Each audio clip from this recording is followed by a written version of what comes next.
আপনারা এটা জানেন তো যে অন্যের জন্য দোয়া করলে লাভ?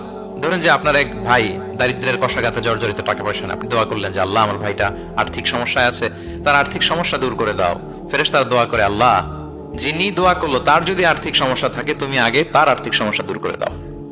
সুবহানাল্লাহ সুবহানাল্লাহ বিহামদি। তো এক লোক এই হাদিসের ফজিলত শুনে ইফতারির পূর্ব মুহূর্তে, যেহেতু দোয়া কবুল হয়, তার ওয়াইফ ইফতারি তৈরি করতেছে, এই হাদিসের ফজিলত শুনে এক লোক তার বন্ধুর জন্য দোয়া করতেছে যে আল্লাহ আমার বন্ধুটার তো এখনো বিয়ে হয় নাই, তুমি সুন্দরী রূপবতী একটা স্ত্রীর ব্যবস্থা করে দাও আল্লাহ আমার বন্ধুর। এই দোয়া শুনে তার স্ত্রী তো রেগে মেগে আগুন, সেই ইফতারি টিফতারি রেখে দিয়ে এসে বলে, এই এত বড় সাহস, কি দোয়া করো এসব উল্টা পাল্টা? স্বামী বলে, কি দোয়া উল্টা পাল্টা, কি দোয়া করলাম? আমি তোমার বন্ধুর জন্য দোয়া করছি যে আল্লাহ তারে তুমি রূপবতী সুন্দরী স্ত্রীর ব্যবস্থা করে দাও। তো ওয়াইফ বলে, এই তুমি কি মনে করছো আমি হাদিসটা জানি না যে অন্যের জন্য ভালো কোনো দোয়া করলে আগে এটা নিজের জন্য কবুল হয়?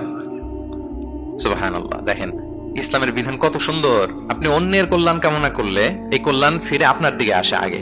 সুবহানাল্লাহ। তো এই বেদুইনের এটা জানা ছিল না, সে এসে দোয়া করতেছে, আল্লাহুম্মা আরহামনি ওয়া মুহাম্মাদা ওয়া লা তারহাম মা'ানা আহাদা। আল্লাহ তুমি শুধু আমারে রহম করো আর মুহাম্মদ সাল্লাল্লাহু আলাইহি ওয়াসাল্লামের রহম করো, আমাদের দুজনের সাথে আর কাউরে রহম করো না।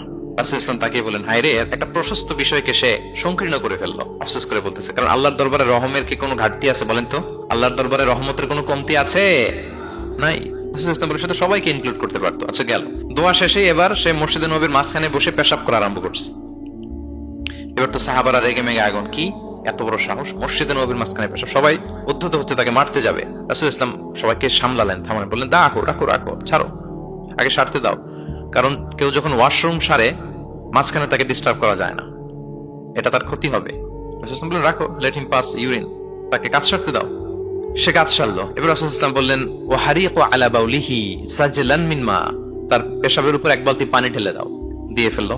এবার রাসূল ইসলাম বললেন, ইন্নামা বুইসতুম মুয়াসসিরিন ওয়া লাম তুবআসু মুআসসিরিন। হে সাহাবারা, মনে রাখো তোমরা সহজপন্থী হিসেবে প্রেরিত হয়েছে, তোমরা কট্টরপন্থী হয়ে পৃথিবীতে প্রেরিত হও নাই। সুবহানাল্লাহ। তাহলে যে কোনো জিনিসের সলিউশন আপনার সহজভাবে করতে হবে, এটাকে জটিল বানানো যাবে না। আমরা অনেক সময় জটিল থেকে জটিল করি।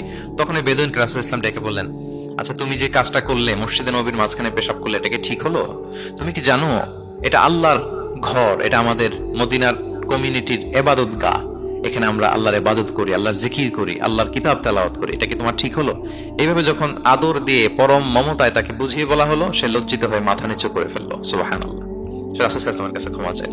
আপনি কোমলতা, ভালোবাসা দিয়ে যা জয় করতে পারবেন, কঠোরতা দিয়ে সেটা পারা যায় না, খেয়াল রাখবেন। ভালোবাসা দিয়ে যেভাবে আপনি মানুষের হৃদয় জয় করতে পারবেন, কঠোরতা দিয়ে পারবেন না। এজন্য ইসলাম ফ্লেক্সিবিলিটিতে বিশ্বাস করে।